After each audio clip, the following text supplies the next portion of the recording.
What's up? Cody here. This is actually my first video. I've been wanting to make tattoo related videos on YouTube for a little while, and I just ordered a new tattoo machine, so I figured this would be a great way to start. I ordered the Fold Pro Year of the Snake Edition. I'm a few months late. This machine came out, I think, 3-4 months ago.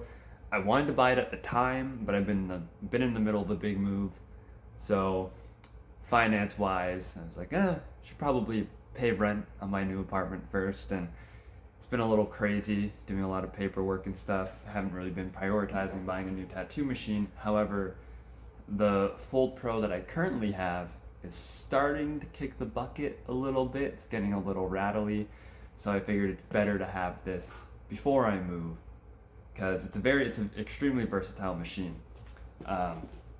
I've never actually properly opened this yet. I did take the plastic off. I was a little impatient. I wanted to take a little peek. But this will be my first time opening it in front of a camera, reacting. Everything's genuine. But yeah, like I was saying, the Fold Pros are very versatile machines. They're also very budget friendly. I think this was around like 400, 450 Canadian. So like it's not a low end machine, but it is budget. But I mean, I feel like you could get an easy P3 for around the same price. It's another adjustable stroke machine. I just like how this one has a 4.2 millimeter stroke. It's a little bit of a harder hit. But anyway, I will quit talking, and I'm gonna turn my camera over and we'll open this up. All right, here we are. Like I said, haven't actually really opened this yet. This is my first time. The box looks sick. First things first. We have this guy here, Year of the Snake. What's in here? Fucking stickers, let's go. I'm gonna put these on my toolbox. One thing I'm really excited about, this thing has a way better battery for one. It also has a slightly better motor. The original Fold Pro is using an M-Core C2 motor, and this machine is using an M-Core C3. So you're getting a little bit of a better motor, which I'm really curious about because I find my original Fold Pro runs really well. And I've used more high-end machines. Like I'd say my go-to machine right now is the Cheyenne Solterra. Super good machine. It runs super smooth, 4 millimeter stroke, extremely consistent. I would say that's like maybe the one sacrifice you're making with getting a more budget machine is really just consistency. If you're getting a really expensive high-end machine, you'll notice it's extremely consistent. But I mean, especially with mass too, they might be budget, but they run really well. I still find they're pretty consistent. Maybe not as consistent as my Cheyenne, but if you're used to your machine, you know how to use it, it's really not a problem. I switch between the two all the time. Really don't have an issue with it. They're great machines. I don't know about other budget brands, but at least with Dragonhawk, they do a really good job. I know a lot of professional artists who use them. So, reveal. Looking forward to this. Looks much different from the original, and yeah, no, that's pretty sick. Right off the bat, wasn't expecting it to be so green. Not a bad thing. It feels really weird touching this without gloves, but it's fine. I'm at home and I'm gonna give it a wipe down once I get to the shop. But really heavy, which again isn't a bad thing. I like heavier machines. But yeah, like I was saying, it's a very vibrant green, which I really don't mind. When I set up, I go for the most colorful wrap, like give me a bubblegum pink grip tape. I'll wrap up my grip with that. I know some artists who are like all black, black dental bibs, black grip tape. Not me. I want my setup to look like a big, colorful clusterfuck. It does kind of look like there's a film on the screen that I'm gonna try and peel off. There we go. Now, I think I read that this was a touchscreen, which I'm a little bit hesitant about. But before I get into that, I just want to take this grip off, see what we're working with. I do like how clicky that is. Maybe, I can't remember if my original Fold Pro was this clicky. Maybe it's just because I've washed it so many times. but I really like how clicky that is. I also like how it's green in here. Not that you'll ever see it, but it's a nice touch. I mean, I guess unless you're cleaning it. One thing I'm curious about though is this grip. I've never had a grip like this. It's really thick. I know for my Cheyenne, I ordered the small grip because I was curious, and I just end up wrapping the shit out of it anyway. So I have a feeling I'm gonna like this. Let me just put that grip on. It's a bit of a different shape. Something I'm not used to, so I'm curious. All right. It's definitely different. I think I'll like it though, especially once I wrap it up. I think it'll be a little bit more comfortable. The edges will be a little bit less harsh. But no, that feels cool. I'm really interested to see how this tattoos, which I will be doing later in the video. I'm doing a flash later. But anyway, battery. Let's turn this thing on. I'm assuming you have to hold down like the original. And yes, here we go. So this is new to me. This is what's new. This is a touchscreen, I believe. It is. Okay, I'm curious about that. I think my main concern is just if it will be kind of touchy or not with all the wrap and stuff. I wouldn't want the plastic to kind of brush against it and fuck with my voltage, but I don't really think that would happen easily. We'll see anyway. Let's turn it on. That is super quiet, super smooth. Anyway, this is the adjustable stroke. I normally put it to a 4.2, and just like the original, there's a ton of resistance, which I kind of like. I'm gonna pop the battery off real quick. Put it on that way. But even just having adjustable stroke is super nice. If I'm using, like if I'd say day to day, if I'm gonna do like a neo-traditional piece or maybe a more traditional piece, I'll use my Cheyenne. But if I'm doing anything besides that, always this guy. If I'm doing gray wash, I'll put it to a lower stroke. I like that I could just put it to a 3.6. If you want to get into super light gray wash, it even goes down to 2.4. I personally never really dabble with the 2mm stroke range. I mean, obviously it's there if you need it, and a lot of people do use very light gray wash, which would be extremely useful. Me personally, I don't think I've ever gone below a 3.3. But again, it's nice that's there. I'm able to do that. I just personally, when I do gray wash, I like keeping it a little bit darker, a little bit more peppery. That's just my personal opinion. I think it adds a little bit of character, and it also heals a lot nicer and darker. I'll put a before and after on the screen. But that's just how I like to do gray wash. Everyone's different. I'm going to put this back to a 4.2mm stroke. I'm going to turn it on again. There's a couple other things I want to check out. So, you have the touchscreen. Realistically, I don't know how much I'll use the touchscreen, but it's cool that it's there. I'll probably just be using these buttons. Let me put it to, maybe not 9, but we'll go to 8.5. I feel like that's pretty standard voltage for a lot of people. This is what I'm curious about. What is M1? Okay, so these are different modes. Mode 1, Mode 2, Mode 3. So I'm assuming you can save certain voltages, which is really convenient. I'll just put it back to M1. I have no idea what this is, but let's figure it out. Okay, I know exactly what that is. I'm gonna say this is a dot mode. Let me check, like if you're doing stipple shading, but let me check the manual. Okay, sorry, that took me a while to find because I'm super dyslexic.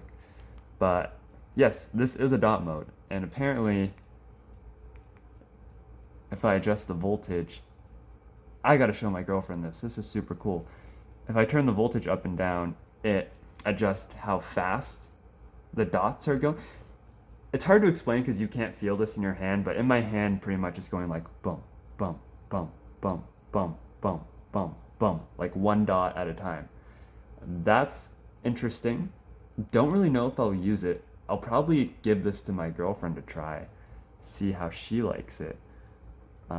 Anyway, I'm gonna put this back to the standard voltage. This is what I'm used to. This is what I'll probably be using. But if you do a lot of dot work, I'm very, very curious to see how that runs. I personally don't do a lot of dot work and never really stipple, so I'll probably have to give it to my girlfriend to test out. What else do we have in here? Let me turn this off.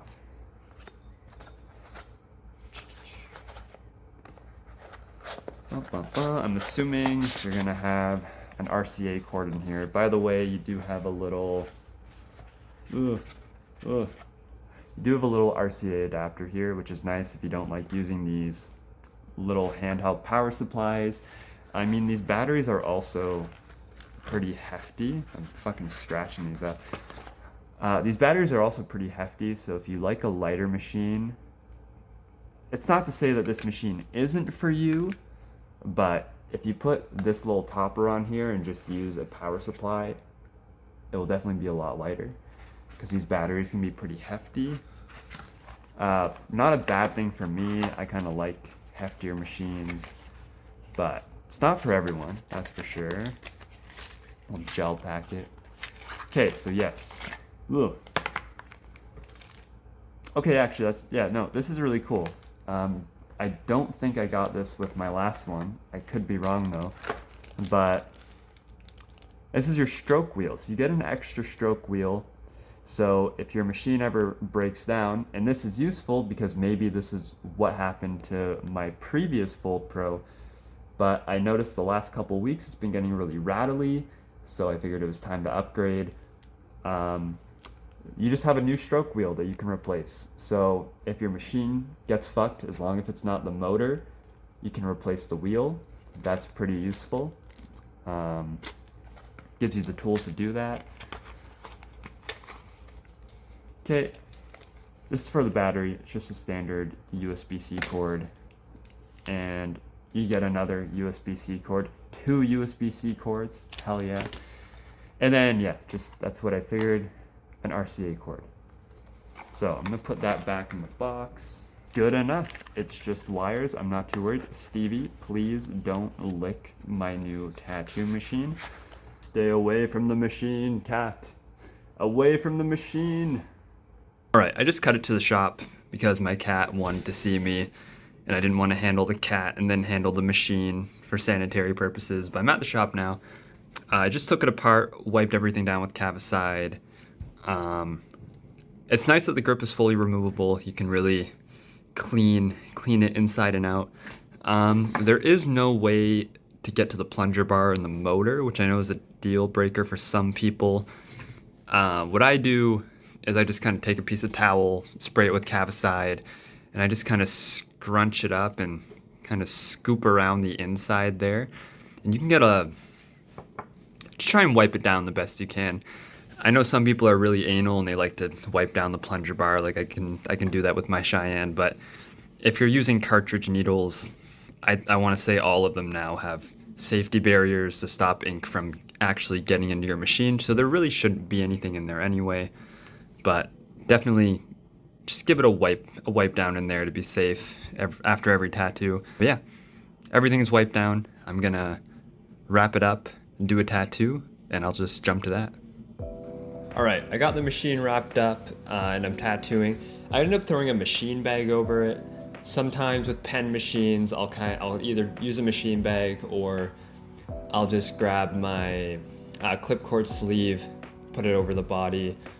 But where it's the machine, there's so many moving parts to this machine, and it's quite a thick machine too. I figured having a little extra give definitely helps a lot when it comes to changing strokes, as well as the needle depth.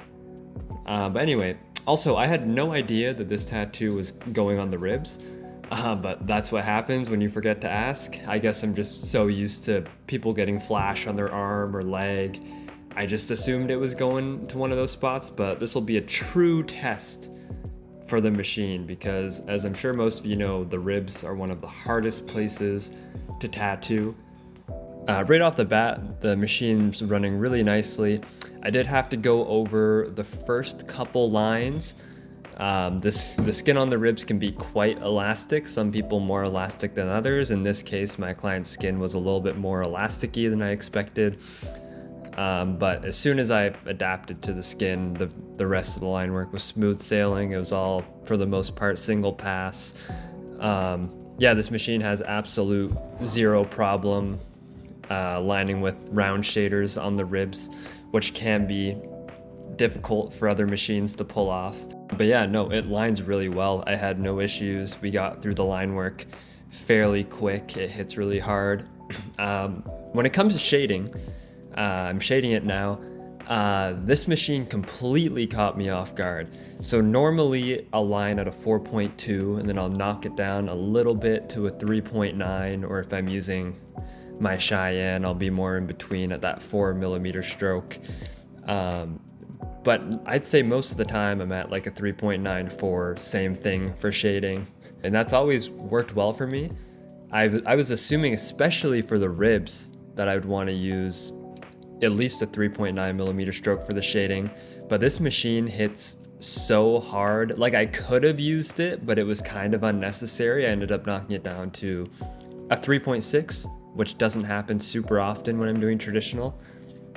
But once I put it down to the 3.6, it worked really well. I definitely notice it hits a lot harder than my Fold Pro. I don't know if it's just because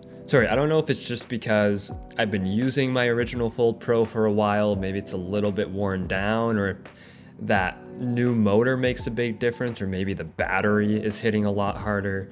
But it hits super hard, which I'm not complaining. I'd rather a machine hit hard than too light, and you can always adjust that stroke if you want a lighter hit, which is nice. And I just want to clarify, like, this video is not sponsored at all. I bought this machine with my own money. This is just a genuine review. I mean, Dragonhawk, if you would like to sponsor me, definitely let me know. I'm 100% open to that. But as of right now, I'm not sponsored. This machine, only good things to say so far. It hits hard. The shading is going really smooth, especially for the ribs. Like I said, normally I have a little bit of a harder time layering with the ribs, but everything's been pretty single pass. So right now we're adding some color. We're going really funky with this flash. It's a rose wrapped up in barbed wire. So the head of the rose is black, but then I'm putting just a little bit of red in it, just to kind of look like the red is the life is being sucked out of it, kind of. And then we're gonna do some dark browns and greens in the stem and the leaves. I like doing funky color stuff with my traditional here and there. Some would say my traditional's not traditional just based off the color, which is fair. I would say it's traditional, maybe just not American traditional. Also, one of my clients came in right after I finished this tattoo, so I got to test out this machine twice. Believe it or not, we did a swallow, the most iconic tattoo you can do, except it was a blue swallow. I've done so many birds on his leg, we call it his bird leg, and we figured the blue would work well with the other stuff he had going on. So I'll throw that up on the screen right now. A little bit of once again, a funky take. Not all of my tattoos are super funky, but today they happen to be. But once again, I'm not having any issue getting the color ink into the skin. It's going in just as smoothly as the black was. I use solid ink, so it's a little bit thicker, but like I said, not really having any issues. I really don't have complaints about this machine. Concerning the touchscreen, before the tattoo, I was a little bit worried about how touchy the touchscreen would be. It really didn't bother me too much. I did notice maybe once or twice when I was going to grab a new paper towel, I might have brushed my hand on it a weird way and switched the mode, but I think that only happened once and I wasn't actually tattooing while it happened, so it really wasn't a big deal. It's actually kind of fun to slide the voltage up and down. It's a lot faster than hitting the button. I might actually use the touchscreen, which I didn't think I would. But yeah, I really don't think there's much more to say about this machine. Once again, I'm not sponsored. I'm just having a really good time using it. I'll throw the finished tattoo on the screen right now. She's a little bit swollen, but that should go down. That just tends to happen with the ribs. But yeah.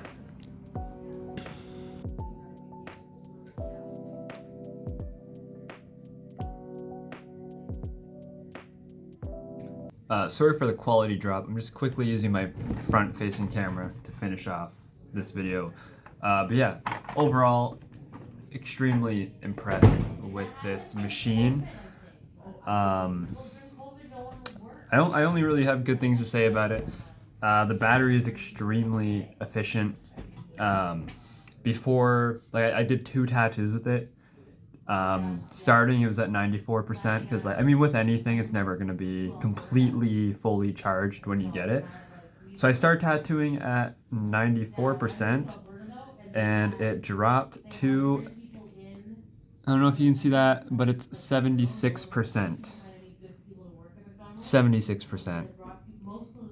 My camera might actually be flipped, but that's crazy. That's like 18%, and I did 2 tattoos, and I have a second battery, same size. But yeah, no, I love this machine. It's budget friendly. It just works good. Really, really no complaints. Appreciate you sticking around to the end. I do plan on doing more videos, especially like after I move. I'm gonna be moving to a bigger city.